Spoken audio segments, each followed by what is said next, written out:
They kept the Tears for Fears songs and the 80s vibe and the Forever Young and all that. And it just made it that much cooler in a way. Do you think that baby in the end is the lead singer for Tears for Fears? Whoa. Mind blown. Just blew my fucking mind.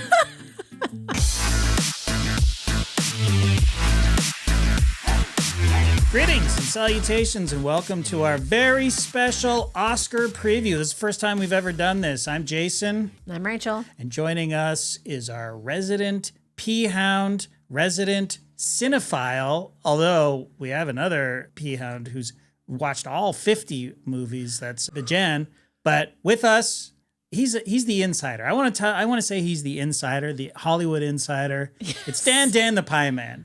Dan. Hello. Welcome back to the show.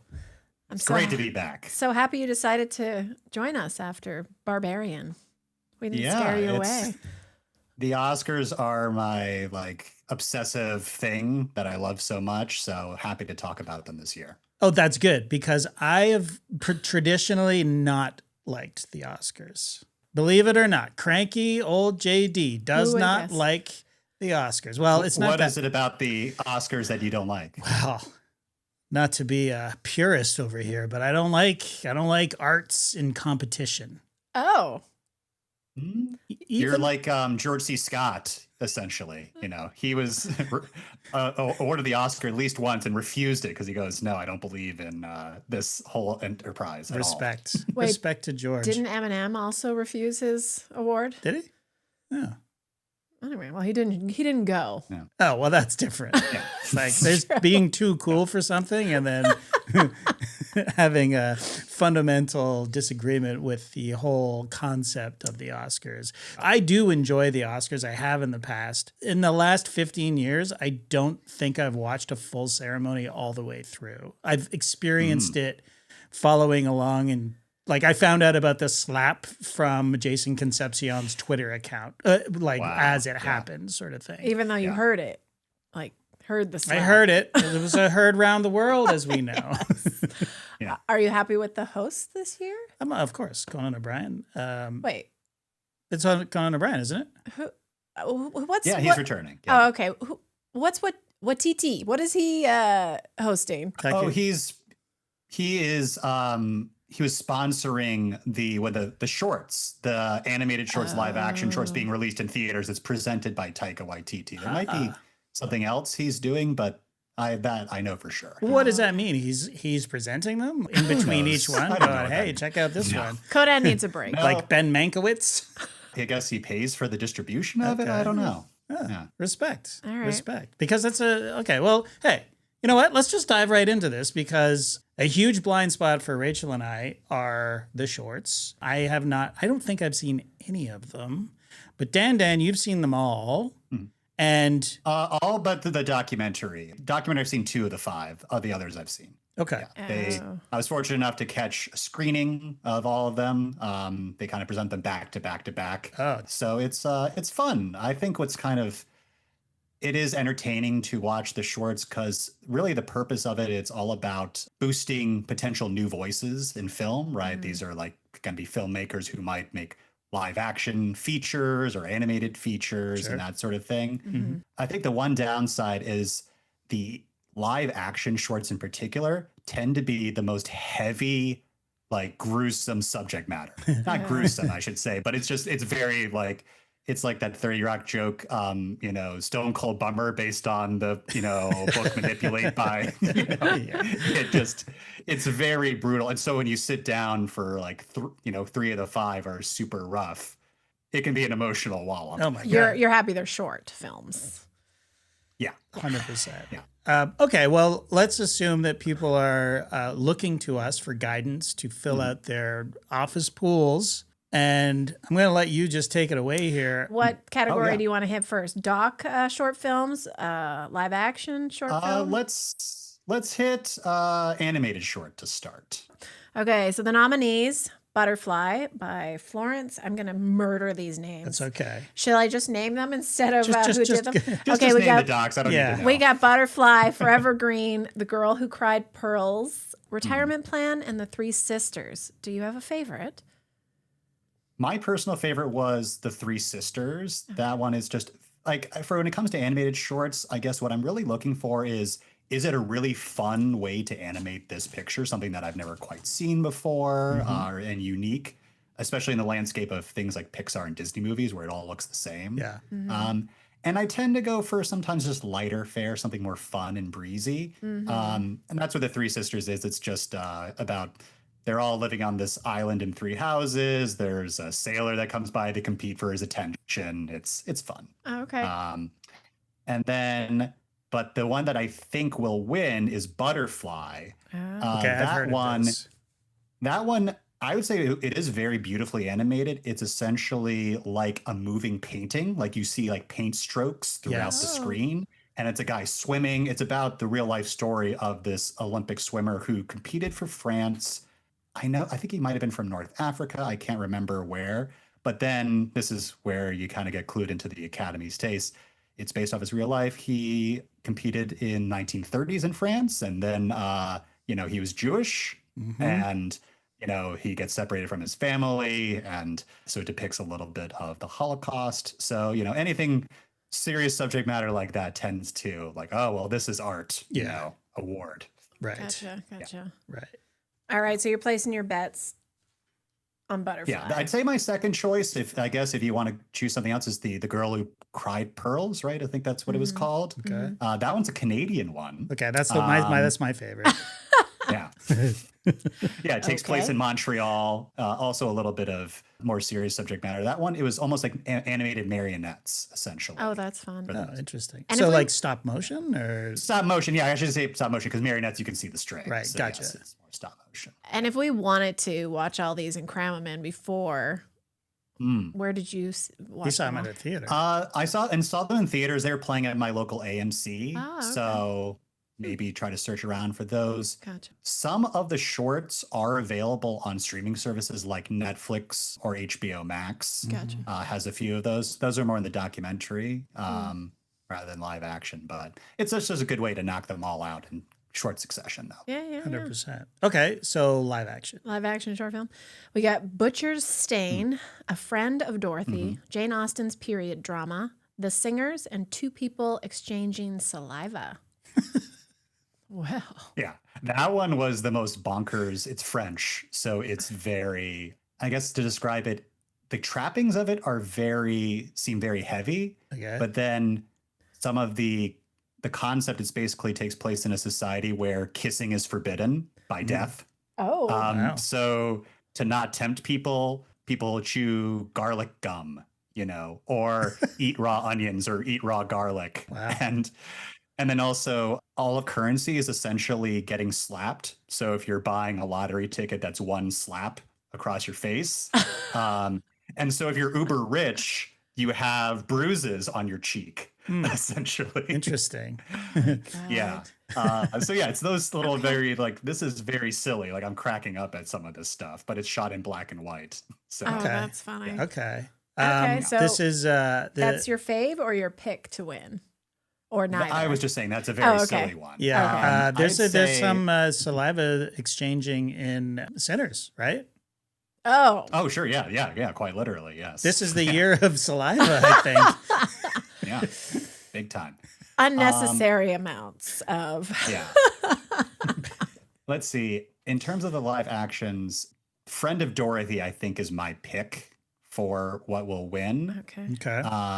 That one's a British one, and it's a little about basically a teenager who befriends an older woman, and as implied by the title, he seems to be in the closet. He wants to be an actor. She's encouraging his passion. Yeah, that one is sort of not too heavy, fun and cute, but my personal favorite and ended it because it was a nice little comic end to the all five in a row. Jane Austen's period drama. It actually is essentially about periods? Yes, that's exactly correct. Yeah. Oh, you're good. So that's like when you realize what's happening. Yes, it's basically a Mr. Darcy type is about to propose, and then he sees a blood stain on the dress and goes, "Oh my God, you're bleeding. Like we must get you to a doctor." And the sisters are saying like, "Don't you dare explain what's going on. He's gonna withdraw his proposal." Oh and my God. all that stuff. And it's all done in very English Jane Austen era, performances and dialogue. It's very funny. Okay. I love it. On that note, I'm going to slip my question in here. Okay. Which I could just look, but I'll ask you anyway. The BAFTA's the best British short film was This is Endometriosis. That's a doc, is it not? It's still a short film. Yeah. That's not on here, right? It doesn't sound familiar. Yeah. Sometimes with the BAFTAs, because it's based on when it's released in the UK. And so they sometimes release it first in the UK, like what happened with this movie about the man with Tourette's, Right. which, led to very normal things that happened on an award show. Yep. We go into deeper detail in the Patreon episode if you really want to rehash, folks. Okay, so live action short film. We know where you stand there. And then documentary shorts. Oh, yes. The next one. Yep. Don't see it on there. Okay. Documentary short films. All the Empty Rooms.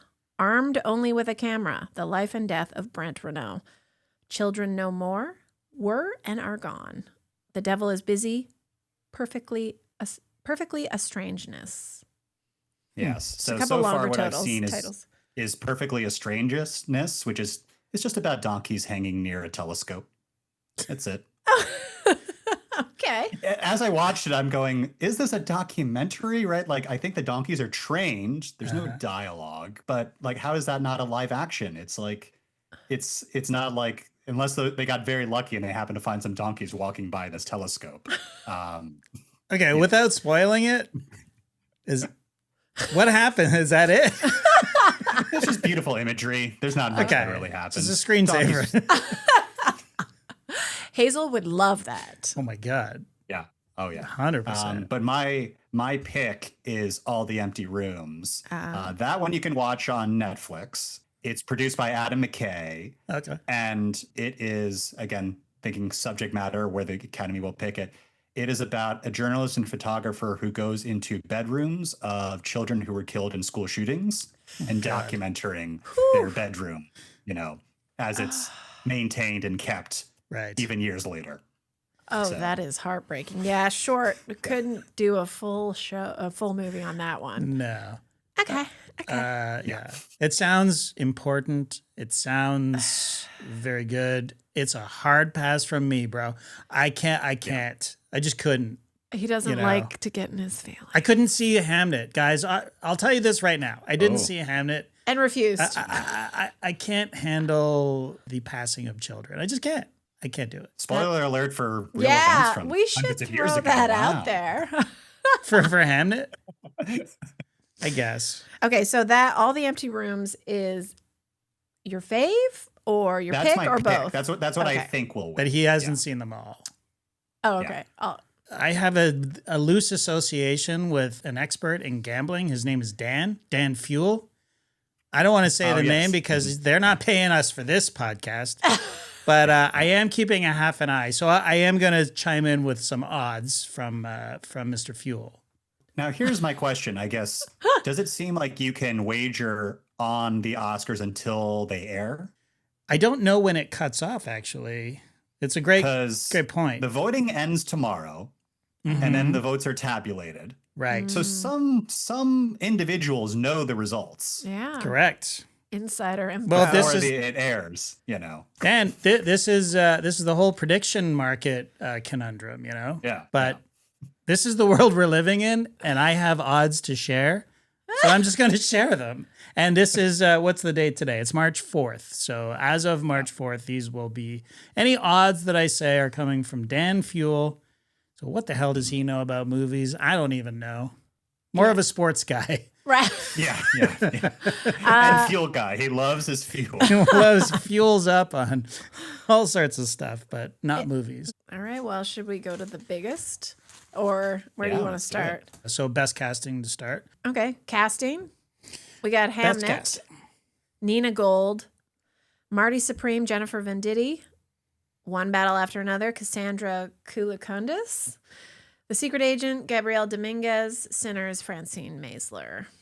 Where are you guys leaning? And I guess I could maybe expound a little bit given my knowledge of the casting world. Please. Yes. So my background is that I worked at a talent agency for a number of years, and talent agents primarily talk to casting directors and work with casting directors. So knowing, and it's interesting because this is the first time that they're having this particular category. So it's a little bit of, we don't like have a previous history to go back off of. Yeah. I think what will factor in to who they pick, casting directors really like to reward discoveries, Yeah. where it's not necessarily, because whenever a casting director gets hired, they'll essentially come up with an initial list of like, oh, here's some top names I'm thinking of for each role, in a perfect world.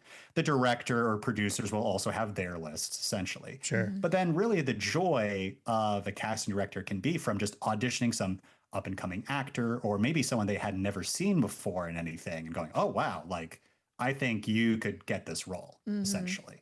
So that's sort of my thinking is about like, as I was looking at the categories, is what has like the most interesting collection of actors.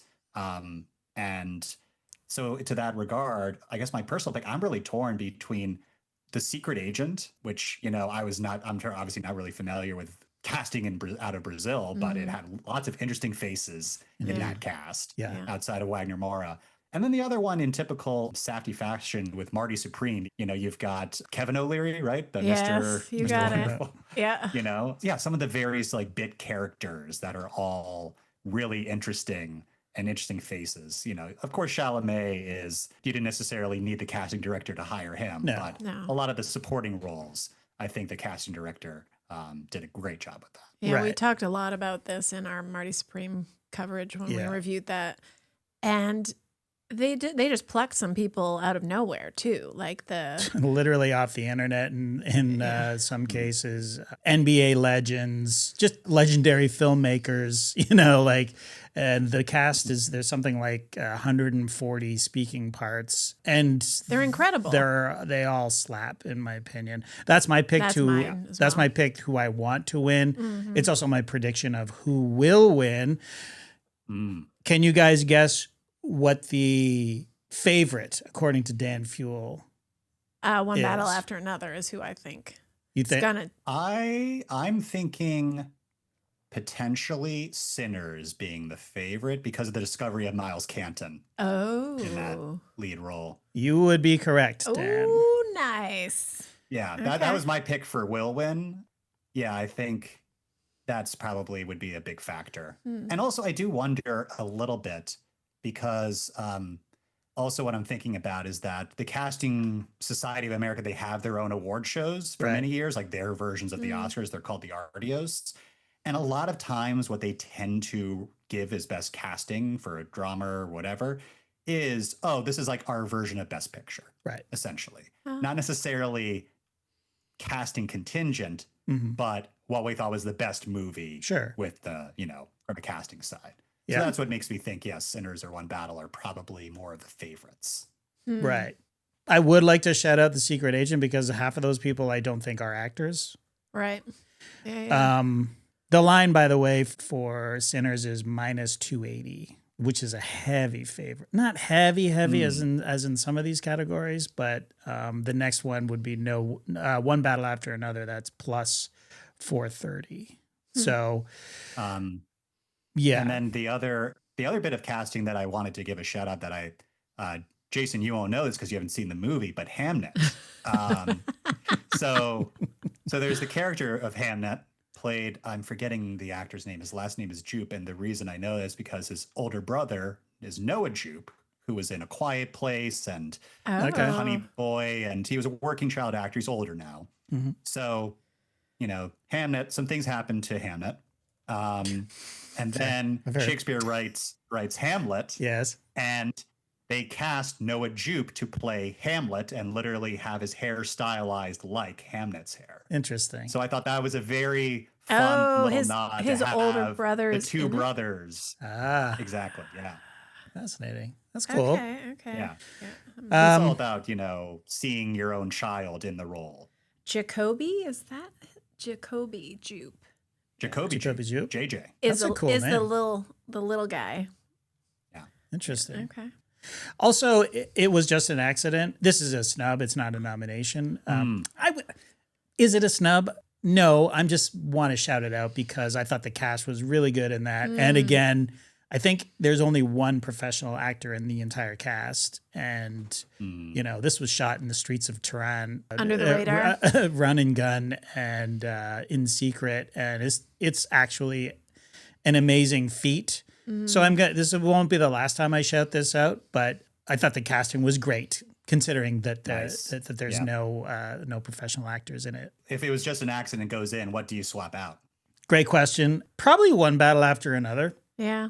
Because it's sort of a no-brainer. You know, Penn has worked with PTA before this. Leo, obviously, it's you know, you don't need the casting for that. I guess Chase Infinity and Tiana Taylor are the biggest. Yeah. Like, oh, those are interesting choices for those characters. Right. That's true. That seems to be our criteria here is non-actors or not, as you said, Dan, like not what you would expect or just discoveries, really. So I also would swap out One Battle. I agree with, you know, if you have to cut one. And I was thinking 28 years later, thinking about Jack O'Connell. Yes. And then also the kid in it too. As the discovery. Absolutely. And of course, and Samson, you know, that's unique role. That's right. What's her face from Killing Eve too? She was fantastic. Jodie Comer? Comer? Come on. No, that's another woman that happens in that movie, you know, with Aaron Taylor Johnson. That's right. Okay, so did we all have Marty Supreme then? That's my choice. I don't think you decided that Marty Supreme would win, and it was your choice. Those are both for me. I want Marty Supreme to win, but I feel like One Battle After Another will. Okay, so you got One Battle. Okay. And Dan, what was yours? Dan's got Sinners. My pick for will win is Sinners, and then personal pick, really torn between Secret Agent and Marty Supreme. I really couldn't choose between either. I feel like we should have a tally, right? We'll have to circle back and see. Rachel's keeping track. What we think will win. Do we need to? Yes. We don't need what we want will win. No, because that's emotional. Yeah. Our predictions. But they can coincide like mine did. Next one, Best Original Score. All right. We got Begonia, Jerskin Fendrix. Please fix my pronunciation if I'm murdering it. Frankenstein, Alexander Desplat. Hamnet, Max Richter. Oh my God. I can read, honest. One Battle After Another, Johnny Greenwood. Sinners, Ludwig Göransson. And that's where it's at. And that's it. Yeah. My initial thoughts, I admittedly did not sit down and like listen to every single soundtrack. Yeah. But in terms of what stood out from sitting in the theater and watching the movies were Sinners and One Battle. Those felt like, I'm noticing the score that's something different. Alexander Desplat is, I feel like, a very like serviceable, does solid scores, but nothing special. Right. I'm with you. Yeah. Mm-hmm. Yeah. And so, yes, I had my personal pick. I had Sinners. I do think Ludwig he's like going to be the John Williams of his generation, where he's like, won several Oscars at a young age and is probably going to keep on getting nominated for like decades. I think mid-90s. Yeah. I want Begonia to win. Like, I didn't notice it as much the first time, but then the second time I was like, wow, this is really, really hitting in the right spots. Not like One Battle After Another, which was driving me nuts, although I know it was supposed to. I do not need to be this hyped up the entire time. Stop it. We watched it. Piano keys. Yeah. We rewatched it last night and Rachel was like, I'm going to lose my mind. It's too intense. I'm like, yeah, that's the point. But coupled with the action is like, God, I'm exhausted now. Sounds like a winner to me. Yeah. So I want Begonia to win. Yes. But I'm thinking Sinners will win. Right. Sinners is basically a musical. I can't think of the score, to be honest. The songs stick out to me, and I don't consider that original score necessarily because most of those songs were covers. Correct me if I'm wrong. I also think that Sinners is going to win. That's my prediction. By the way, that's minus 1250. So it is I think a pretty heavy favorite to win. I mean, it's a movie about music and it's fucking amazing. The music is amazing in Sinners. But I too have Begonia down because to me, it's the most interesting soundtrack. Yorgos basically just described scenes to Jerskin Fendrix, hopefully that's how you say his name. That's how he sort of scored it at first. And Nolan does this with Zimmer as well. The past couple of movies have been Ludwig movies. Yeah. Again, this is why I'm thinking like he's going to keep on getting Oscar nominations. Because if he keeps working with Nolan in particular.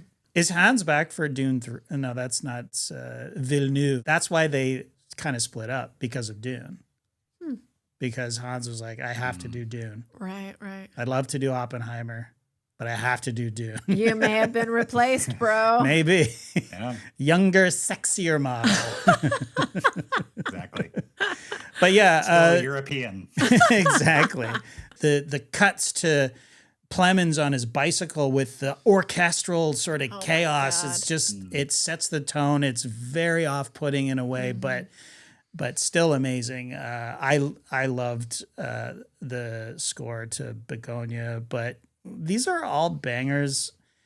Again, like you said, Dan, Frankenstein, I can't even picture the theme or any sort of moments. And that's not necessarily a bad thing when we're talking about a score because you're sort of in it, and it's like... Oh, well, let me hit a snub then. Okay. And maybe this is just because I emotionally am invested in Weapons so much. I love it so much. I feel like he did a great job with the score. Oh, yeah. It was just perfect. Each situation, I'm like, ooh, I love it. And Krager did it with his buddies. And what's the name of the song that they come out with the kids? It's the George Harrison song. The name of it escapes me. Do you know it, Dan? Oh, no, yeah. It's escaping me as well. But it's very, very, it's great. The needle drops are great. The score is great. The one thing about Weapons score is that it kind of does, to me, sound like Zach Krager and his buddies dicking around in a jam space. You know what I mean? But it was perfect. But not necessarily in a bad way, but it does have that feel. But it's a horror movie, and it works. So even the subtle moments. Beware of Darkness. Beware of Darkness. That's it. All right. So what was your gonna win choice for the... my prediction is Sinners will win. Oh, okay. At minus 1250 for the gamblers out there. And but I would like to see Begonia win. It's not gonna. But the whole purpose of this is to just shout out our favorites. And also Marty Supreme as well. I thought the score was great. And since we're talking about, we probably won't circle back to this, but the soundtrack is amazing. And the fact that's what I noticed, of course. Yeah, the 80s soundtrack, anachronistic. Yeah, it was fun. Totally. And there's 2 Tears for Fears songs in it. And the movie was originally supposed to be bookended by a Tears for Fears concert in the present or in the future anyway, in the 80s. But that was kind of scrapped, but they kept the Tears for Fears songs and the 80s vibe and the Forever Young and all that. And it just made it that much cooler in a way. Do you think that baby in the end is the lead singer for Tears for Fears? Whoa. Mind blown. Just blew my fucking mind. I definitely, I can't help myself now. Every single time I see a baby and anytime there's maybe a complicated character near that baby, I'm afraid the baby thinks people can't change. That's a little bit of what that ending is about. Right. Exactly. Oh, God. Exactly. Okay, cool. Best original score in the bag. What are we hitting next? Best supporting actress. Elle Fanning for Sentimental Value. Inga Ibsdottir Lilius, Sentimental Value. I think you might have nailed that one. Amy Madigan, Weapons. Wunmi Musaku, Sinners. And Tiana Taylor, One Battle After Another. So, any snubs here? Anyone? Cool. This is my longest list of snubs, but you go first, Dan. Yeah, I think the one that I would swap out is Inga. I'm just going to say Inga because I didn't have her full name written down. Yeah. And I guess if I had to choose one, to replace her, and I just think about impactful supporting female performances from last year, I think you got to do Una Chaplin from Avatar: Fire and Ash. Ooh, Wow. I love Wow. it. The Varang hive is strong. Nice. So that's a surprise substitution. I like it. Yeah. That's great. I mean, she was great in that. She was. I do have a newfound respect for mocap acting after hearing James Cameron talk about it at length on The Town with Matt Bellany.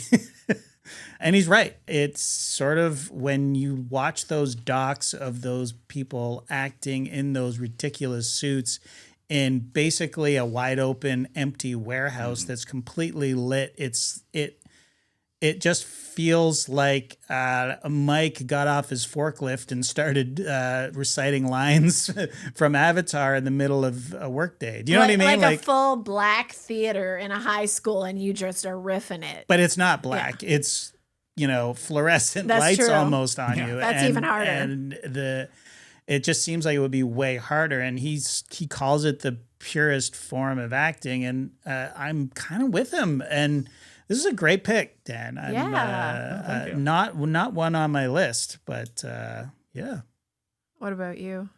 Do you have a snub for that? A snub. I had Sun Yi Jin from No Other Choice, who played the wife, who I thought was incredible. Yeah. I have Odessa Azayan. Oh yeah. From Marty Supreme, who I just found incredibly charming in that movie. First thing that I've seen her in, so it was a discovery for me. So, Yeah. Is it an actual snub? No, but I want to shout her out. But here's my pick. I want to take Elle Fanning off this list. Yes. I thought she was fine in this. Fine, yeah. But I want to put Elle Fanning back on the list. Yes. For Predator Badlands. Yes. Because, Oh my God. again, she charmed the hell out of me in that movie. And she played two characters. yes, that's right. Move over, right. Michael B. Jordan and Wagner as well. And have you seen some of the footage of behind the scenes where, she has to, because her character, is missing her legs. And so she has to keep her legs still while being carried around. Totally. Oh my God. Yeah. Hard stuff. I like that. That is a very good choice. Oh, thank you. But for who I want to actually win out of this list, it is very close for me. This is the tightest race. This is the tightest race according to Dan Fuel. It's the tightest race as far as I could see, and in my mind as well. It's between Amy Madigan and Tiana Taylor. I'm going to give it to Amy Madigan over Tiana. So my prediction is Tiana is going to win. Okay. But I would like to see Amy Madigan win. And what gives her the edge in my mind is that Amy Madigan had to become absolutely hideous to play this role. You know what I mean? Tiana Taylor, she's just all sex and rage. She looks fucking awesome in this movie. She is amazing. You know what I mean? Yeah. So that's the only sort of edge that I'm giving to Amy. And I think Tiana is going to have plenty of opportunity down the road to win an Oscar. Amy Madigan, she's in her 70s, but I'm not saying that her career is by any means over, but let's give it to the old gal. You know what I'm saying? I do think Before we take her to the glue factory.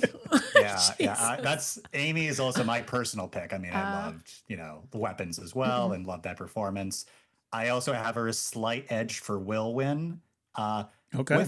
For my dark horses, actually, it's Wunmi Mosaku is my dark horse.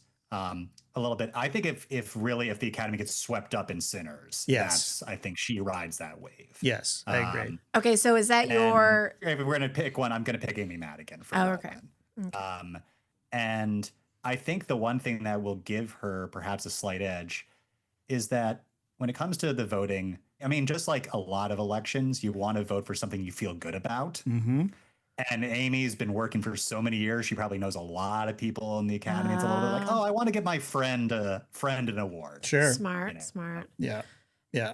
And I think that she appeals to young voters just because they're fans of the movie, but also older voters, as you say, because I think she knows a lot of people in the industry.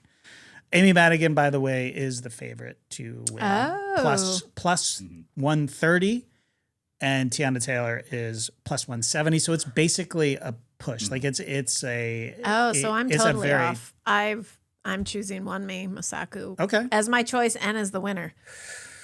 Okay, well, that's fine. Do you want to know the odds according to Well, Mr. Dan? it might be too late to change my choice. We haven't actually put any money on it yet, so... like- You didn't mortgage your house on Best Supporting Actress? Hey, Wonmi is up there as well, plus 230.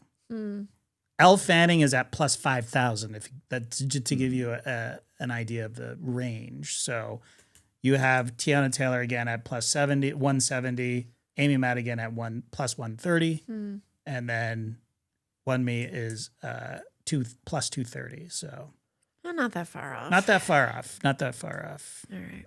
Yeah. Next one's Best Supporting Actor. Okay. We got Benicio del Toro, One Battle After Another. Jacob Elordi for Frankenstein. Delroy Lindo for Sinners. Sean Penn, One Battle After Another. And Stellan Skarsgård for Sentimental Value. And this is where I'm like, okay, this is serious snub. And get out of here, Jacob. What the fuck? Wow. I mean, Wow. although You're like Victor Frankenstein. Get out of here. what are you talking about? Yeah. I don't like you. No. I mean, But you like Jacob Elordi. You just you just don't understand what he's doing in this yes, I do. very stacked category. I really liked him in Wuthering Heights, but As we heard. you heard. She's drooling over there. Yeah, Dan. what's happening? Something wrong here. I mean, I've got a few people that I feel could slip in there. Okay, take us through it. Let's see if let's compare notes. The movie Christie was very much ignored. I think there was a real hate on for Sydney Sweeney that kept everyone from the theaters because I do not understand how that could make such little money and bomb so hard. But The Housemaid, well, I do understand there's some. It's not maybe mullet and side boob isn't as sexy as. They just didn't want to see her. I think one, she's leaning into a sort of persona that audiences have responded to, and the other one, it's not so much. Tits out, side boob, luxurious flowing hair versus mullet. Yeah. But the movie was so good, and Ben Foster was crazy good in it. Did you see Christie, Dan? I had not seen Christie, but yeah, Ben Foster, I'm a fan of his work, and it doesn't surprise me that he was good in it. I will say that this is very much up Ben Foster's. It's part of his wheelhouse, sort of creepy dude, Scumbag. piece of shit scumbag. Yeah, he's very, very good. Throw creepy in there. But he's great at it. I'm with you. I think that Ben Foster is definitely snubbed here, but I think that's just because the movie bombed and people just didn't seem to like it as much as we did. You and I are the only two people that I know saw this movie, let alone liked it. I mean, you might be responsible for like 80% of the box office. Yeah, it did very badly. Like it dropped to making $100,000 the following weekend in 2000. Well, maybe it even went down in the number of theaters. Oh, wow, but yeah, that's barely anything. That's nothing. But it was such a disturbing biopic, and I thought she did a great job. And the only thing I can chalk it up to is getting your hate on for Sydney Sweeney at the time, because the jeans ad came out like early August. This came out early September, I think. It was pretty close. It coincided for sure. I mean, and it felt like a bit of an awards play in general for maybe it was Sydney. November 7th, because this was out in TIFF, I think, early September. Right. So early November it came out in theaters. But that makes sense. And look, this was the summer of Sweeney for me because I didn't know anything about her. Jeans ad notwithstanding, but the three things I saw her in, I found her utterly charming in. And for a young actress, incredibly diverse range of characters. I mean, Americana, she plays sort of a sweet girl with a really bad stutter, which they don't market at all. They play Christie. She plays Christie here, and she really dresses herself down, gains all this weight, and fell into the role and gave it everything she had. And I thought it was great. And I'm not going to fight for her to be on the Best Actress category. I have her as a snub for Best Actress. Do you? Okay, well then I'll stop now. I do. There's some really good nominees in there, so that's the only reason. It's a stacked category for sure. Okay, but another couple of people who could have jumped in To over a Lordy Elordi. spot, yeah. Aidan Delbus, who was the Jesse Plemons' right-hand man in Begonia. Oh, sure. And also Stavros. He did a great job in that, even though it was a weird and interesting character to throw into the mix. He did a great job. But anyway. Yeah, I was not familiar with Stavros before his press tour around this movie. Yeah. Okay. I mean, I'm a fan of his. I follow him on Instagram, just as one of my stable of comedians that I keep on social media. I've always found him pretty funny, and this was definitely a departure for him. And I believe Yorgos just asked him to do it. It was just like the Greek connection, perhaps. But saw something. Our first names end in OS. Let's do this. Let's do it. I can't believe Tassos Melis didn't get the call. Right.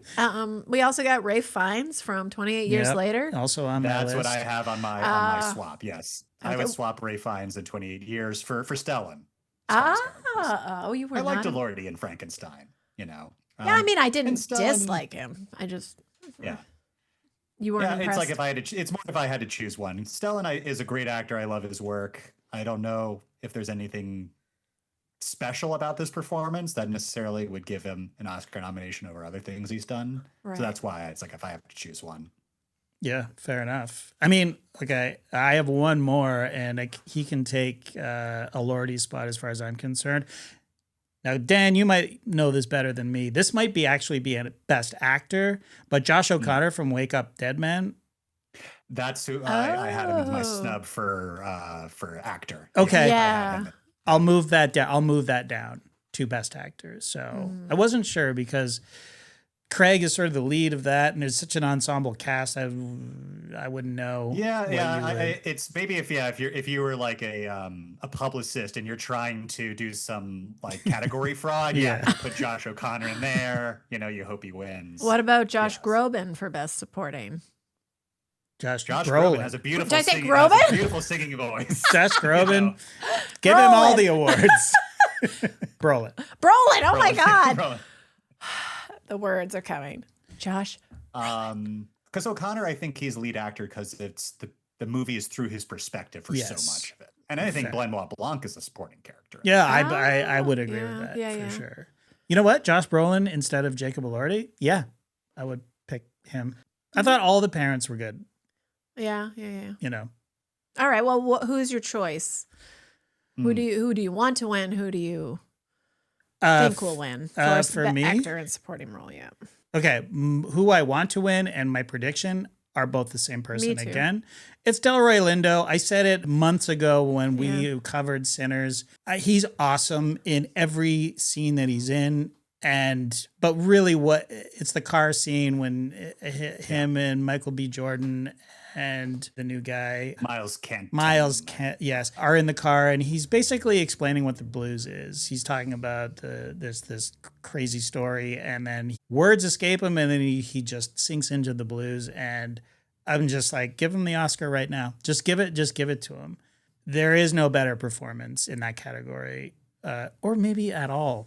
I agree completely. Just for that one scene. What about you, Dan? It was a tough call. I actually went Benicio del Toro. Okay. I think because of his energy, the fact that there's so many memes that have come out of his performance, shows the impact of it. And also learning a bit more about the production process, how so much of what was in the character is what he came up with when he came to set. And he was shooting it while also working on the Phoenician scheme. So I think it was like they only had him for a couple of days, and he just came up with all these ideas for the character. That's what I picked for what would want to win if I were to choose. But I think will win just going off of some of the awards that it's picked up. I think Sean Penn is starting to look like the favorite. He won the BAFTA, right? Guild and won the BAFTAs. It was kind of very interesting. I thought it was going to be. It was looking for a long time, who's going to win the career Oscar between Delroy and Stellan. But then Sean Penn seems to be just swooping in, like, let's give you a third Oscar. Exactly. Why? What is the appeal of Sean Penn? He does not seem to give a shit about any of this. Maybe that's the appeal, right? Like, he's not going to any of the luncheons or the events, as far as I can tell. He's doing the absolute bare minimum to promote himself for this. I don't know. I think it's a little bit the reputation of, because it wasn't that long ago that he was kind of considered the actor of his generation. Yeah. You know, in the early 2000s. And that's when he wins 2 of his Oscars. So maybe it's just goodwill from that a little bit. A good performance is very physical, right? The way he's just so like stiff as a board that whole movie. Yeah. You know? He's like a Peaky Blinder, but with the most waggly arms ever. You know what I mean? Like, I really need to rewatch it for, you see Vince McMahon in that character. And so now I got to rewatch it and view it through that lens. It's definitely there. Wow. It is absolutely there. Sean Penn, by the way, minus 320. Favorite, heavy favorite in this category. Yeah. And second is Stellan Skarsgård at 430. Benicio plus 2,700. Oh. Look, but Benicio is... What about Delroy? Delroy is plus 750. So he's kind of right in the middle. Right in the middle. I got bad instincts thus far, but we'll find out on the 15th. Hey, Dan Fuel knows nothing about movies, okay? So I'm just putting that in for flavor. Benicio del Toro, doesn't matter what movie he's in, he's the coolest guy in the movie. You know what I mean? It doesn't matter who he's playing. It's just like, that guy is just fucking cool, you know? Yeah. It's amazing. Like, there is nobody more charismatic. They had a really good chemistry, Leo and Benicio too. Oh It yeah, was just the fire and ice, just like so good. super cool. Yeah. Yeah, he's great in it. Look, I'm not gonna be mad about any of these guys winning this Oscar except for Jacob Elordi. I'm gonna be fucking pissed if he wins. I'm gonna be pissed. Wait, what was his line? Jacob Elordi plus, he is a plus 3,300. Okay, yeah. But if you bet $100, you win $3,300. I mean, that's pretty good. Yeah. But that's how they get you. Easy way to turn a profit. Exactly. So easy. What could go wrong? What could go wrong, Dan? All right, next category. Best actress. Well, we got Jessie Buckley in Hamnet, Rose Byrne, If I Had Legs, I'd Kick You, Kate Hudson, Song Sung Blue, Renee Rentsby? I think it's Renata. Renata. Sentimental Value, and Emma Stone, Begonia. Dan, what are you thinking here? Well, in terms of pick, this is definitely the runaway favorite of the major categories. Jessie Buckley for Hamnet, the net of ham, as I like to call it. Minus 4,000 favorite. Oh my God. Yeah, this is like almost on the levels of Daniel Day-Lewis and Lincoln favorite. Which, I think it's a little bit of, it's, she's been up and coming. I think of what the first thing I saw her in was Chernobyl. She was like in this fun supporting role. Oh, yeah. She's gotten a previous Oscar nomination, and it's, such a powerhouse, like what the character goes through. But what I would have picked, though, like when I think about what I liked more, is Rose Byrne. That's why I think it's funny, where it's like, why are you giving it to Jessie Buckley when Rose Byrne is sitting right there with a similar style of what the character is going through, and I found was much more compelling. Me too. And much more new and much more complicated. Yeah. Because with Jessie Buckley, it is purely grief and sorrow that the character gets subjected to. Yeah, agreed. Whereas, Rose Byrne is a lot more going on there. So complicated. Yeah, that's who I want to win. Rose Byrne. Well, I guess you can't. Can you say you didn't see Jessie Buckley in Hamnet? Hey, I got the gist. Look, that's my prediction. I'm not going against Dan Fuel here. I think Jessie's going to win, but I want 4, Rose I hear to you. win. What's Rose's numbers? She is second plus 1,000. So bet $100, you win $1,000. And you're going with Jessie to win, Dan? Yeah, I'm going with Jessie to win. Yeah. And then if I were to swap one out, a snub, I mean, keeping on theme, maybe the Academy just could only handle so many mothers going through hard times. But I would have picked Jennifer Lawrence in Die, My Love. And I think Granted, I have not yet finished this film. I would swap her out for Kate Hudson because it's the most sort of. It was a surprise. It's kind of nice to sometimes see like an out of left field nomination, but yeah, I guess if I have to take one out for the other, I would take out Kate Hudson. I have not seen Die My Love, but I thought Kate Hudson was surprisingly good. Not that I don't think she's good, but I was moved by her quite a few times in that. Yeah, I really liked Song Song Blue. Yeah. And I thought she was really, really great. But again, well, I mean, this is somebody who's like eternally positive, or her character seems very positive, but so much bad shit happens to her. You know, it's a fun movie. I don't know. I wasn't mad. I wouldn't take her off. I would take Renata off. Yeah. And swap in. I want to give love to Sydney Sweeney. I thought she was great in Christie's. She was very good. Did you like Song Song Blue, Dan? I haven't finished it yet, so I can't fully say. It's fun. I love Neil Diamond, so it's a pretty easy watch. By the way, I want Emma Stone to win. I thought she was awesome in Begonia. Wow, you're trashing on Sean Penn winning 3 Oscars, and here you are wanting to give the third one to Emma Stone. You know what it is? Emily. I can't stand that Sean Penn smokes wherever he wants. That's really where all of this is coming from. I think he's an incredible actor, but That's it just his acting fuel. Don't it deprive just him of drives his me fuel. fucking crazy in these non-smoking spaces. It really bothered me at TIFF, especially for some reason. You want him to start vaping? Would that be better? It would be better. You just come into I wonder our if that's house. why he didn't show up to the actor awards. He just like, Probably. I gotta keep burning through this pack. How did he get between takes? What was the first Emma Stone's? La La Land was her first one. Hey, she's great. She is. That's definitely my favorite movie of the year. Okay. Begonia. Spoiler alert. Okay.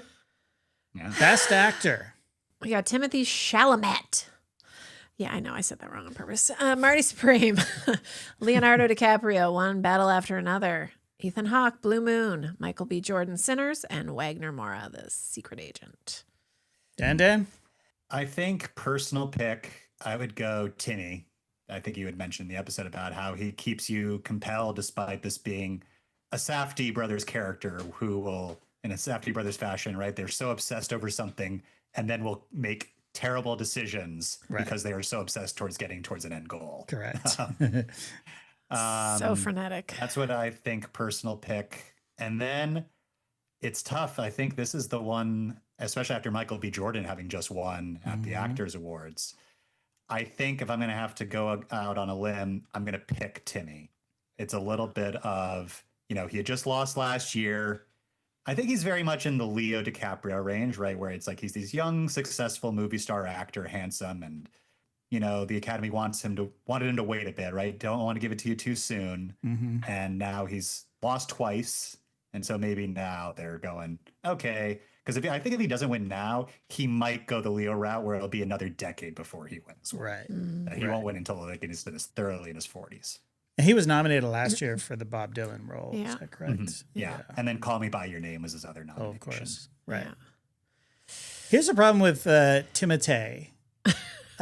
He reads incredibly young. I know he's almost, is he 30 yet? Yeah. Or- He's 30, He's yes. But 30. yes, it's, yeah. But I think like voters would be like, he's got his whole life ahead of him. You know what I mean? And look, I thought he was incredible in Marty Supreme, and I like him in everything that I see him in. And he is the heavy favorite, minus 140. Oh. Not heavy favorite. Michael B. Jordan is there at plus 150. And Michael B. Jordan, he did play two very, very similar roles. Yeah, it feels like Kugler did the heavy lifting and the mental gymnastics with that. Not Although, I will say there's been a few more things that have come out, some articles, and I think maybe some interviews with the other cast members talking about the nuances he brought into each role. Yeah. Like I'm forgetting which one is between Smoke and Stack, which one's the more serious one. Yeah. But they said how he literally just would not smile with that other role. Right.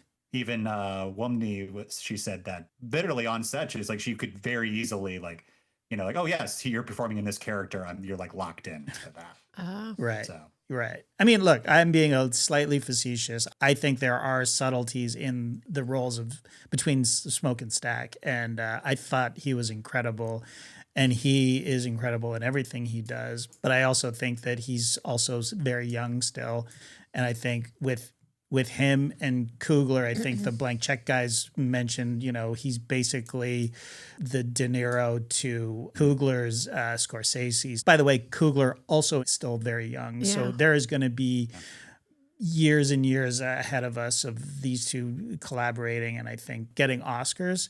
So this is my flyer pick, guys. I'm taking $100 and I'm putting it on Ethan Hawke to win the Oscar. Here's why. Everybody fucking loves Ethan Hawke. And this category is so stacked. I could see voters just going, you know what?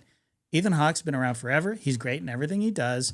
And he really is incredible in this role in Blue Moon. Rachel couldn't handle. He carries the movie. Yeah. Well, the movie is literally him talking. The entire time. I'm like, My wife brushed up against that a little bit of like, wow, he shut up for 5 seconds. please. Guys, that's the character. Couldn't do it. Couldn't. And if you watch the movie, it's like a play basically. You've seen it, Dan? Yeah. Yes, yeah, we saw it. I have some notes in a further category about that movie. Okay. But I think just the range of what happens to this guy in the matter of one night is very well done. And this is unlike anything that we've seen Ethan Hawke do. And I know this is a crazy prediction. This is the one that I can't help myself. I'm looking at plus 3,000. and I'm like, this is the thing that will make or break the bracket. You know what I'm saying? So, right. But I think he's deserving. I think this is a completely. We haven't even mentioned Wagner Moura here. I think that's the dark horse in my opinion. Yeah. That's who. If you don't want to pick Timmy, you maybe go Wagner. Like the Brazilians, they're a hive and they get what they want from time to time. I don't want any of them to win because Jesse Plemons was not nominated, and I'm pissed. Okay, let's get to the snubs. So Jesse Plemons not nominated. Unbelievable. Unbelievable. I can't believe I think I had that in my notes before, but then I put in Josh O'Connor instead. But yes, I agree. Plemons was fantastic. I can't even wrap my head around it. I mean, I know I guess it's very tough. They were all very good, but I don't know. Leo, I really did enjoy Leo a lot. Leo, you can see shades of Rick Dalton from Once Upon a Time in Hollywood in the Totally. performance. Yeah. It's a similar, not in a bad way, but I hear what you're saying, Dan. Like a similar note that he's playing. It's a samey sort of thing, but he is very, very good at that. Yeah.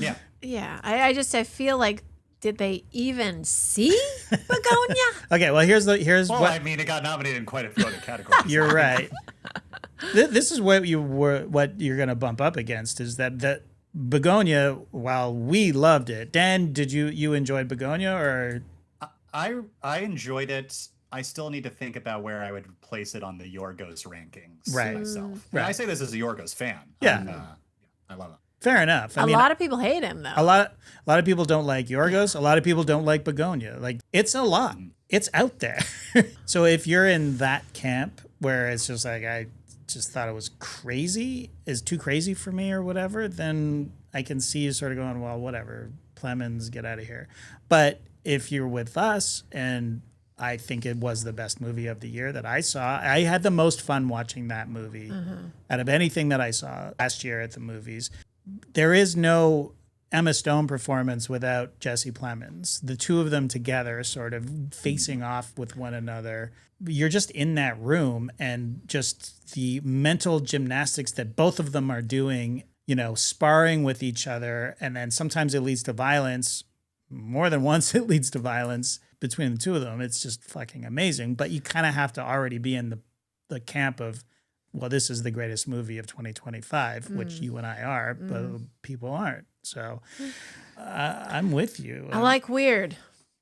Yeah, but, You got to check out Dogtooth then, because if you want a weird Yorgos movie, oh boy. Okay. All right. One snub that I'll throw in there, Dwayne Johnson for the Smashing Machine. Yes. I agree. I was sort of like almost talked out of Dwayne Johnson in The Smashing Machine and subsequent press that I read after seeing the movie, because I thought he was great. And then I listened to the Blank Check guys, and Griffin was like, he was going hard for Dwayne Johnson. And I think he's was so unlike right. anything he'd ever played before, is it? I mean, yes and no. The guy, I know that sounds weird, as he is in his little panties wrestling and MMAing. Right. That's a verb. But it was incredible. And it was complicated, and it was sad. And that's one I missed. A snub for supporting actress with Emily Blunt. Yeah. I'm with you. You saw The Smashing Machine, Dan? I did not. I have not seen. I've just seen one of the Safdie movies released this year, or last year, I should say. I mean, normally you only have to watch one Safdie movie a year, but now you have to watch two. 2 for 1. I got to do twice the work. Oh, okay. So who is your guess to win? Okay, my guess to win, my prediction is Ethan Hawke. Oh, yes, you said that. Okay. And I'm going to either look like the smartest guy in the room or the dumbest guy in the room, but I don't care. All right. Well, my guess is Michael B. Jordan. And again, we sort of glazed over Wagner, but he was fucking amazing in that movie. But I think what he is up against is sort of the same problem as the Begonia Jesse Plemons thing, where a lot of people are really frustrated with that movie because it's not a standard narrative, and people are, get confused and they're not quite sure what's happening a lot of the times. I want to watch it again so I can see it with the great acting he did, because I was reading the whole time. I'm like, I don't know. He's great, but I don't know. I'm reading most of the time. I need to watch it a second time to really take him in. There is that. And certainly, if you're the type of person who, when you see a title of a movie, you have an expectation, The Secret Agent does not, doesn't do it for you. No. I really loved that movie. But anyways, we'll talk about that when we get there. Okay, so everybody's got their predictions in? Yes, yeah. I picked Timmy C. Yeah. Very good. Okay. Best original screenplay. Blue Moon, It Was Just an Accident, Marty Supreme, Sentimental Value, and Sinners. I just want to quickly jump in here and do my swap, because this is going to be my chance to get on the soapbox for Blue Moon. Do it. I guess I will say this. I respect, because if I remember correctly, all this entire concept was based off letters that were written by Lorenz Hart to the Margaret Qualley character. Correct. So I give credit for the concept. I think I usually like a sort of almost like a bottle episode, but a movie, right? It's all taking place at this bar on one night. It's a smart idea to have it where it is the opening of Oklahoma, his former writing partner during the beginning of this going to be unprecedented run that Riders and Hammerstein goes on. I'll give credit for that.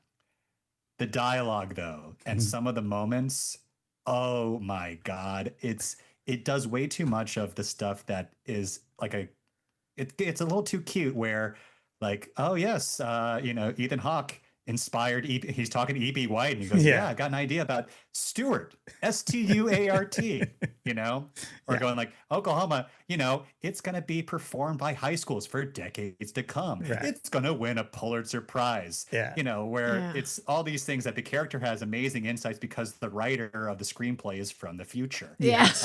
Yes. And, if you're going to do that, might as well go all the way and even go like, and I think there will be a scene from this musical in the first episode of HBO's Watchmen. Like that stuff I despise, because it's a lot of movies do this. It's a little too cute by half, in my opinion. Right. I thought we were done with this stuff, and so I would swap that out. I'd put in weapons. Yes. Gotta get snub. Kreger recognition. Big snub. So yes, that's my big soapbox for Blue Moon. Legit. I'm with you. I didn't hate the Stuart Little part, because I felt like that was not really bashed over your head as much as the this is going to be performed in high schools for 20 years to come. Your point is very well taken. It is an annoying movie in a lot of ways. It's like you got trapped at a bar listening to someone. Like, oh my God, please. And stand up. I've got normal human arms, but tiny little legs. That was the moment that took me out of it. It's going, Ethan Hawke's arms are for his normal height. But oh then my they God. CGI the little legs. that part of it, every time you see his full body, it takes you out of it. You're like, well, let's get Peter Jackson in here and let's get some forced perspective or something, because this is also like, look, I mean, I guess he was short, but does the average moviegoer know that? Like, you'd have theater nerds, I guess, critiquing if they just made it Ethan Hawke sized, as opposed to. Here's the thing. Ethan Hawke is a tall, sexy dude, right? And he's playing the diminutive short king, you know what I mean? He's 5'10". He's not that tall. Well, he's taller than the character he was playing. And you need to have Qualley towering over him, right? Be completely out of his league, sort of thing. Although, should have just cast, oh my gosh, let's just cast Elizabeth Debicki instead. Just do that. Sure. Well, someone actually tall. Oh yeah, Margaret Qualley's only 5'8". But I'm with you though. I did think that Ethan Hawke's performance was pretty great. He basically unravels in a single night, within a couple of hours, right? Like his life is basically over. I mean, the movie starts with his death. So this is Linklater again with a really big swing, right? Unlike anything that I've seen him do. So do you think he was snubbed from Best Director? No, I don't. And I'm with Dan. I don't think this screenplay should be here. I think Weapons should be here for sure. I had the exact same thing on my list. Yeah. So okay, so your choice that's going to win. I would pick for personal pick and will win. I think it's going to be Sinners. This will be at minimum, because it's right now it's all about one battle and Sinners. Which one? These are the two titans. One of them's going to win, most likely. And so, worst case scenario for Sinners, this is Coogler's chance to win an Oscar and make a speech. Yes. Or best case scenario, if there's a tide of Sinners enthusiasm, it's part of what gets, wrapped in a few different Oscars. So that's why I'm picking it. Yeah, I'm right with you there, Dan. Want to win Sinners, prediction Sinners. Same here. All right, consensus. All right, are we on to adapted screenplay? Best adapted screenplay. Okay, we got Begonia by Will Tracy, Frankenstein, Guillermo del Toro, Hamnet, Chloe Zhao and Maggie O'Farrell, One Battle After Another, PTA, Paul Thomas Anderson, Train Dreams, Clint Bentley, and Greg Cuidar. Who are you wanting to win? Maybe I already know. Who do I want to win is Begonia, obviously, at plus 2,200. I don't think it's going to win. Yeah. I think what's going to win is One Battle After Another. Same here. That's minus 1,000. Heavy favorite. Yeah, that's we're all in alignment there for picking that will win One Battle. Yeah. Similar, it's funny. PTA is similar to Coogler, where has not yet won an Academy Award. So this is an obvious, you pick one of them for each, and then neither of them's going to leave empty-handed. Right. Yeah, exactly. Yeah, I mean, I have some snubs. No Other Choice, I think, would have been. I had that. I was torn between No Other Choice or 28 Years Later. Same. Yeah. And I would take Frankenstein out. I mean. Yes, 100%. Yeah. It's a little, Guillermo del Toro gets a bit too obsessed with, the misunderstood monster. And I think tilts it a bit too much towards, because in the original novel, he does kill a little girl. Right. He does. Yeah, it's been a minute since I've read it, but and then also the choice to have Frankenstein essentially be Wolverine, with like self-healing abilities, was a little bit like I couldn't stop thinking about that the whole time. Like, that's why I think Frankenstein would take that out. Yeah. I mean, he was pretty sexy, but that wasn't really in the book either. No. Not that I think this should have been nominated or anything, but I'll show a little love to Superman as an adapted work. It felt fresh. It felt new.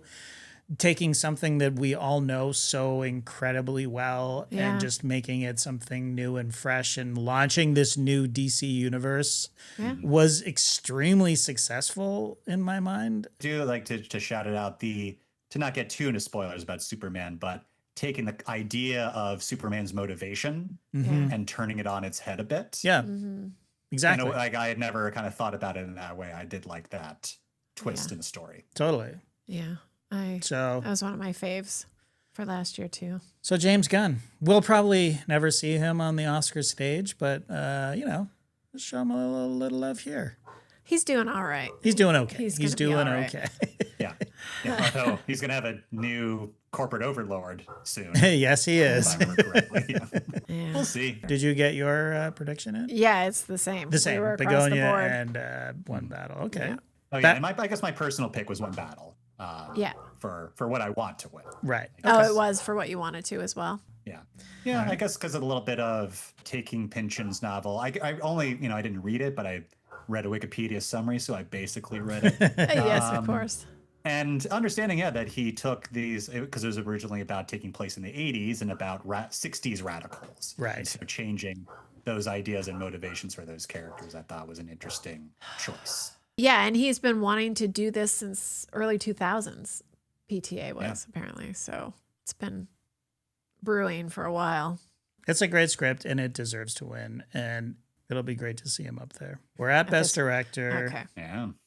All right, we got Hamnet, Chloe Zhao, Marty Supreme, Josh Safdie, One Battle After Another, Paul Thomas Anderson, Sentimental Value, Joachim Trier, Sinners, Ryan Coogler.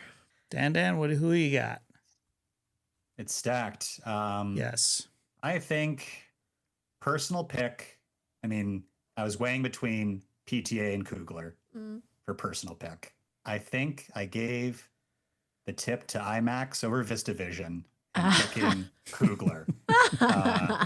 I mean, the sequence of the "I lied to you," the history of music, oneer, is pretty undeniable in filmmaking. When it comes to IMAX, I just love how filmmakers and Coogler does this, just uses the things like the depth of focus and just like how the stunning imagery that the cameras can bring. So, and it's hard to do because they're heavy ass cameras that are hard to, and you're shooting on film, but so that's why I gave it to Cougs. But I think for will win, I think it will be PTA. I think it's it's your time. Best director. Yeah. Pick. Yeah. I have the exact same picks for the exact same reason. I think that Sinners, while it feels like a simpler project, I think it was way more complicated to shoot, especially with the two Michael B. Jordans to contend with and just the changing aspect ratios here and there. My only complaint about Sinners was the lighting in the night scenes, which I go into in detail in our episode. We hit it in the old episode, yeah. But other than that, I think it was for a sort of tried and true vampire movie. It felt wholly original, and there's just so much happening in it. Not that there isn't a lot happening in One Battle After Another, but I just think that it was the more difficult movie to make. And frankly, I had a better time watching Sinners. You know, I just had more fun watching it, and I was way more into it than One Battle After Another. But my prediction is that PTA will win Best Director for One Battle After Another. And okay, well, that was weird. We just got in our time machine and we went forward 2 days for some reason instead of backwards. No, the power went out. I think honestly what happened is that the universe heard that hot Ethan Hawke plus 3,000 and said, we need to stop this. We can't let people get in on this winning bet. A take so hot, it took out the power of at least 50 blocks, it felt like. Yeah, there was a massive boom. The lights went out, everything went black, and then there was we heard a massive boom in the distance. So apparently a tree fell down and took out a transformer or something and knocked us out for hours. So apologies, Dan. I'd rather have a tree take out a Decepticon, but I guess that it takes out a transformer. Is that right? Oh, God. Yeah. That was cute, Dad. Yeah, Very cute. that's my dad joke of the episode. I liked it. Okay, so if memory serves, we had just gone through our best director picks. We had not heard from Rachel yet. I was just about to relay the Dan Fuel odds for Paul Thomas Anderson, One Battle After Another, winning best director.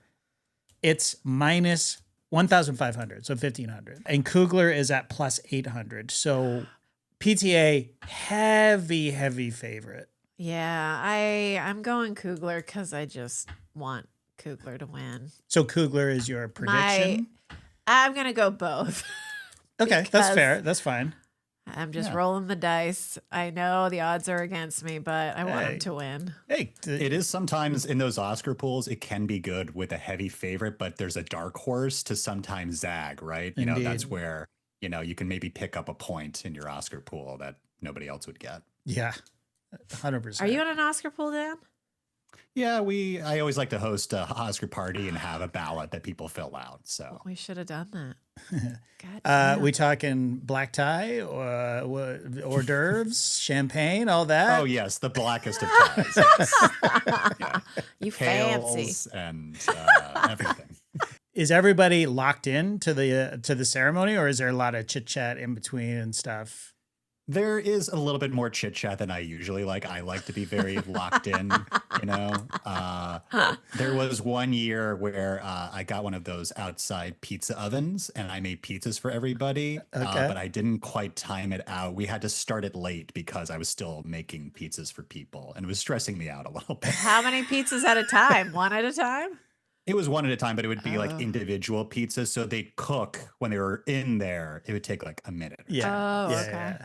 Well, you got to get one of those, Rachel. Yeah, that's fast. That is very fast. I don't need to eat pizza any faster than I already do. But not fast enough. One after another. That I do remember that year was the slap year. So that was a surreal. We had definitely caught up but for the live broadcast. And yes, thinking it's like, oh, this is a sketch. And then, oh no, he's cursing. This is real. And then we were all on our phones checking Twitter for the rest of the night.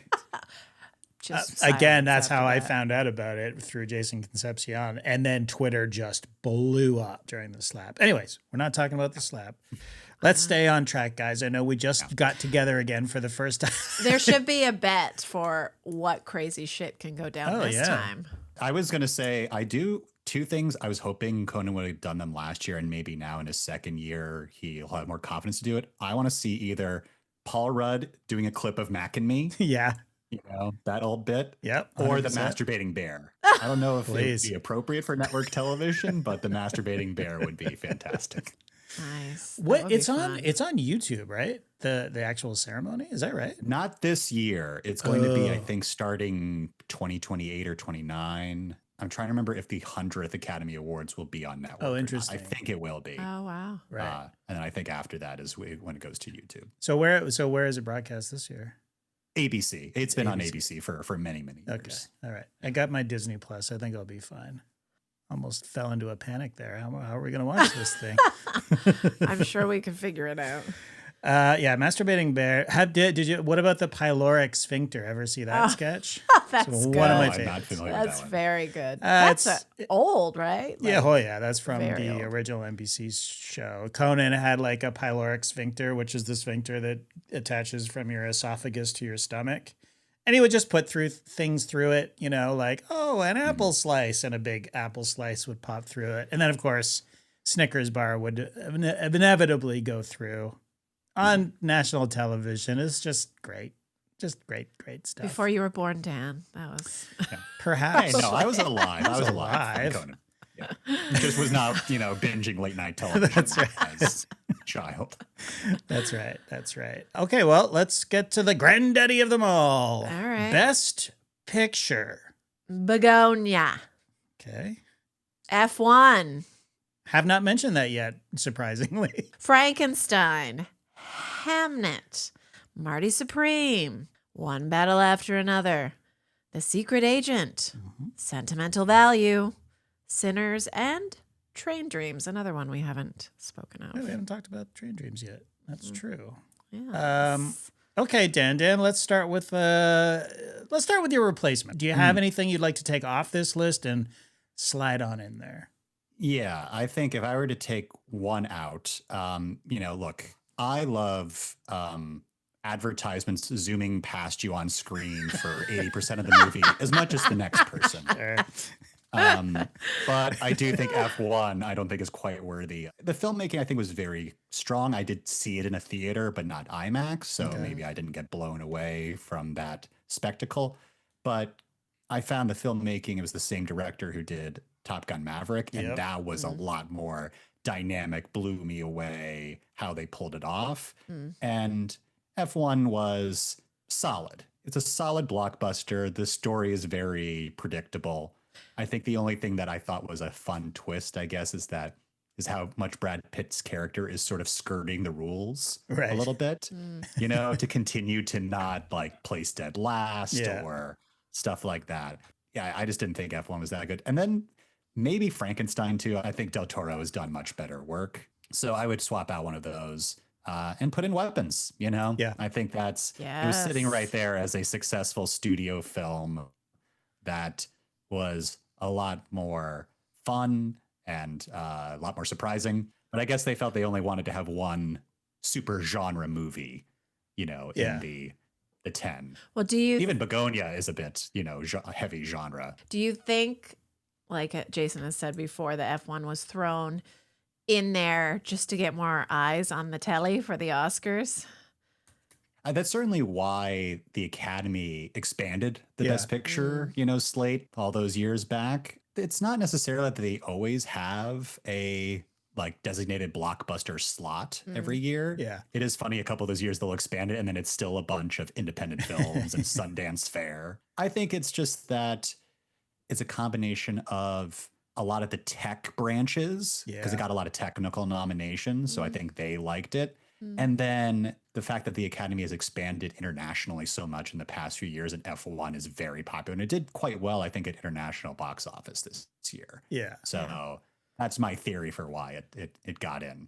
Yeah, it's a massive hit. It has Brad Pitt in it, who is very popular, as it turns out. Although this is kind of his biggest movie ever.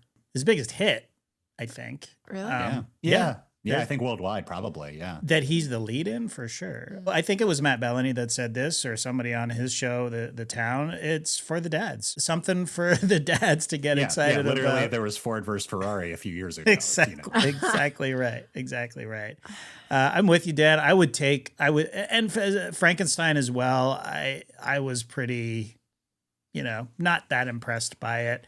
Del Toro, I find to be, I hate to say this, slightly overrated, although I do enjoy his films. And I actually have a bit of a dog in Frankenstein because it's up for Best Sound. And I actually know a guy who is nominated for an Academy Award. Shout out to Brad Zorn. We're not really friends, but we used to work together. And so I'm happy for him. And I think the sound is great in Frankenstein. But he's mixing it, I assume. I think he's mixing the effects on it. He's just listed as part of the sound team. Was he, is this his first time he worked with Del Toro? No. Has he collaborated?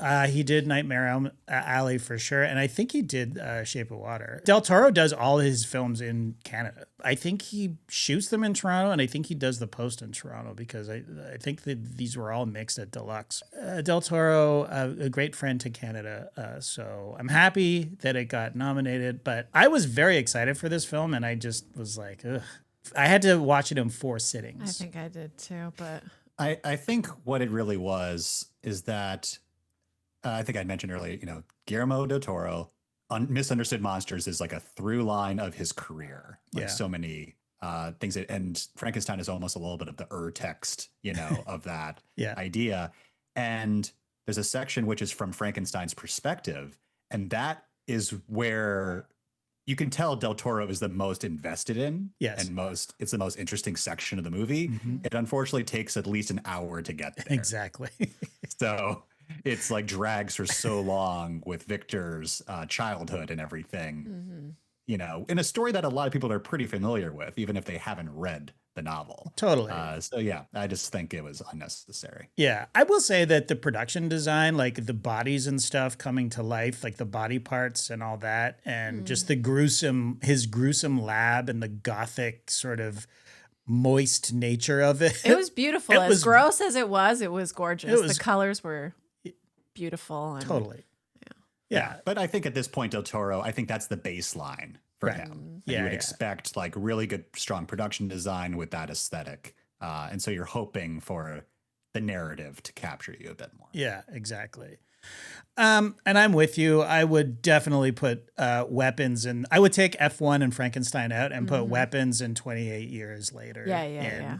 On the big picture, they propose a new category for first feature. So that's a good idea. Which is I don't mind that idea. And they're saying replace the shorts, right, with first feature, which I'm not as into. I'm gonna propose a new category, like put Best Picture back down to 5, and then have a new category and call it favorite film. And it's the most fun film. Like it's the fun film that I really loved. I loved this movie. It's not the best movie, but it was my favorite film. Like audience choice kind of thing? I wouldn't go that far. that would be fun. Yeah, I guess. If people could vote. Right. Well, if you do remember, there was a few years ago they had audience votes and it was going like, I think, most cinematic moments. It wasn't an actual Oscar, but number one, because it was definitely botted / Snyder Hive. It was Flash entering the Speed Force or whatever it was from Justice League. Oh yes, the best cinematic achievement in film history. Flash entering the Speed Force. Yeah. We all knew where we were with Flash. Iconic, Dan. It's iconic. Force. Yeah, it could get pretty funny. If they had more control than they should. But I would be curious to see who the Academy would pick for their favorite film. Yeah. Let's put the craft aside. And your berets down. Right. And then you put the F1 is perfectly acceptable in that category. And a Weapons. Fuck, a Superman, a Housemaid, like, a Naked Gun, Predator, Badlands, like just that. And that's for the people, right? That's like, oh, I agree with the Academy. That was my favorite film too. You can keep your secret agents and whatever that, sometimes aren't even playing in their towns, right? It's just for the flyover states. You want that for next year so you can get Nirvana, the band. That's Best Picture. that will be Best Picture. It deserves to be in the Best Picture category, fan favorite or not. Okay? No bias here whatsoever. None at Clean all. sweep. Have you seen Nirvana, the band? Not yet. Yeah, I do need to. Oh, power's going out. How dare you? This is over. Shall we talk a little bit about Train Dreams since please. It's gotten zero love thus far?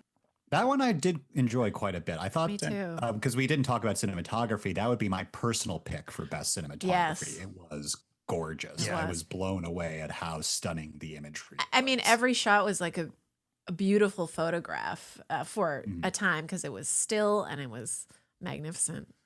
Yeah, I agree. And I love a period piece, and I love the sort of down and dirty working on the railroad and then just being in that environment. And I think they went deep woods to shoot this, and it was quite difficult to shoot because of that. And it just felt like you were there. Does anybody know where it was shot exactly? I'm assuming California, BC, somewhere foresty. I think it might even have been, because I remember trying to look it up afterwards, like, did they shoot in Canada, to approximate the Pacific Northwest? Right. They might have done it in the States. I forget if it was Oregon or Washington. It looked like Endor to me, Dan. I don't. You're not a Star Wars guy, are you? Ewoks out of frame, Eastern Washington. Okay, so Pacific Northwest. Yeah. A beautiful movie to look at. A little slow, but I enjoyed it. Slow. Yeah. Oh, I was lost in it. It was. That's what I think. That's what I mean. It more ethereal, maybe. Is that the word I'm looking for? Like, it kind of just washes over you, that Will Patton voiceover, just like curling you up like a warm blanket. I could have done Yeah. without the voiceover, Really? to be honest. Yeah. I thought it that. was a little on the nose too much. I was like, oh, it's okay. That's We the got biggest this. critique that I've heard. Okay. So I'm glad Yeah, you're here. on that I didn't one. mind it too much, but yes, voiceover can be a crutch at times. Sure. Oh, Beautiful story. Definitely belongs in amongst the 10 films here. I'm not picking it for my favorite or prediction. Are you? No, I'm pretty obsessed. Oh yeah, with we know where Begonia. you're going. But I did love it. It really my dad's cabin in the woods was like that. Those giant logs built, and I spent a lot of time there growing up. So yeah, it was beautiful. Did All right, you Dan. break into your own cabin years later, potentially dreamed it? All right, Dan. Who do you want to win Best Picture? Want to win? Sinners. Okay. I think. And then should I pick Will Win? Yeah. Will Win, one battle after another. Yeah. I think. Look, the precursors have indicated one battle. Who knows? Maybe we have a surprise on Oscar night and it's a Sinners night. So. Yeah. According to Dan Fuel, -500. One battle after another is the favorite to win the Oscar, followed by Sinners at +340. So it's not exactly a pick'em, but it is, So your prediction I is... want Begonia to win, but I know one battle after another will. Right. Well, not no. I don't have the inside scoop, don't know. but the odds seem pretty good. You haven't said yet your choices. I have not said my choices yet. But I too am picking one battle. That's who I think is going to win. That's my prediction. I can't go against these odds, and I can't go against PTA and all of that. I think that it is possible that Sinners could pull it out. At the end of the day, it's a vampire movie, and I don't know that the Academy is going to be so jazzed about that. And I feel like they're going to give Coogler his screenplay, possibly director, and then... multiple other... I don't want to say race is part of this, but it could be. But I think it's more youth. I think that the Academy is aware of how much more there is to come. I mentioned before from both Michael B. Jordan and Ryan Coogler and his team. He uses the same team every time, and he has just become an expert filmmaker. And I think that we have not seen the best from Ryan Coogler yet. And that's saying a lot because he's made some pretty fucking great movies. And I'm including Black Panther and the Creed and the franchise stuff that he's done. There'll be lots of room on his showcase. Yeah. For more more awards. But if you're a member of the Academy, that's not a reason not to give somebody an Oscar. They're power tripping, playing God. They'll give it to who they want. I guess. They'll weigh the balances, decide. Sure. Yeah. You never know. Yeah. And I guess I'll say my devil's advocate for why he could win, or to ignore that stuff, is I think of just a few years ago when Everything Everywhere All at Once swept everything. I mean, those directors are very young, if I recall. Yeah. Yep. Just as the same age, if not younger, than Coogler. Yeah. And talk about, a vampire movie doesn't feel Academy Award worthy. That's true. Everything Everywhere had a butt plug scene. Yeah. Yeah. And floppy and dildos. hot dog fingers. Yeah. Yeah. Oh, wait, not a floppy dildo, floppy fingers. Yeah. Hot dog fingers and a dildo fight. Yeah. That's what they should have called it, actually. Yeah. They were workshopping titles. That's right. Good times, yes. And just for the record, who I want to win is also Begonia. It was again the most fun I had in the theater all year was Begonia. That's plus 5,000. And that's even after Housemaid was in January? Oh, never mind. I had more fun watching Begonia. I'm just kidding. I'm just, There were two movies like this where I sat and I was just like, this is fun. I'm having the time of my life. I don't want this to end, and I don't know where they're going with this. Even though it was painful to watch, you did not want it to end. Right, exactly. I'm watching something new and different here. Do you know what I'm saying? It felt exciting to be in the theater to watch it. That's what I'm saying. I mean, in short, you're both horn ghosts for your ghosts. Correct. I need a T-shirt made with that, Dan. That's perfect. and Weapons, which isn't even nominated, Yeah. was one that was just as soon as we sort of figured out what was happening, I was even more into it. You know what I mean? Like there was sort of the twist or reveal halfway through the movie. And then I was sitting forward going, this is awesome. I love this. And the ending is one of the greatest endings So satisfying. in the last 10 years. You know, but it's polarizing. Like the same thing with Begonia. Like the ending really sold people or turned people off. That's true. So that's probably why it's at plus 5,000 on the Dan Fuel website. And there we have it. Guys, I think we did it. I can't wait to see who comes out victorious. Well, The three of us. I know it's not going to be me. we had. Making judgments on emotions. Well, I think my Ethan Hawke pick has sort of blown me out of the water. I think that we had a good amount of diversification of picks through a lot of the categories. Yeah, so I think so. I think we touched on almost everything. Yeah. Well, we will come back after the Oscars, reconvene, and I don't know, maybe someone will have been slapped. I am looking forward to that. You know what? I hope not. I hope they do a sketch with a slap, at least. Like, bring it back. Bring back the slap. Wake people up midway it's been when they're about 5 like, years, enough time has passed. Is that 5 years ago? oh my God. That is crazy. I think maybe it's slightly less. It was for the movies of 2021, so it maybe happened in 22. Yeah. Yeah. Wow. Feels like yesterday. That's crazy. The slap is in Nirvana the band, the show, the movie. Oh, And I'll just leave it at that. It's great. oh my God. It's wild. Dan, thank you so much for joining us. I'm sorry that it Thank took you for having over me. 2 days to record this podcast, but we got there in the end. Nature is crazy. I did it. Look forward to seeing you again. Yeah, and we'll, Yes. like Rachel said, we will reconvene after the Oscars, compare notes, and look back at the broadcast, and hopefully some of us were right. Yeah. Tell us your picks, your hot take. Yes, hit us with your Oscar picks in the comments below or email us thumbwarpod@gmail.com. Craziest takes are the most welcome, right? One of the plus 5,000 movies. F1, Best Picture. What would we do, guys? What would we do?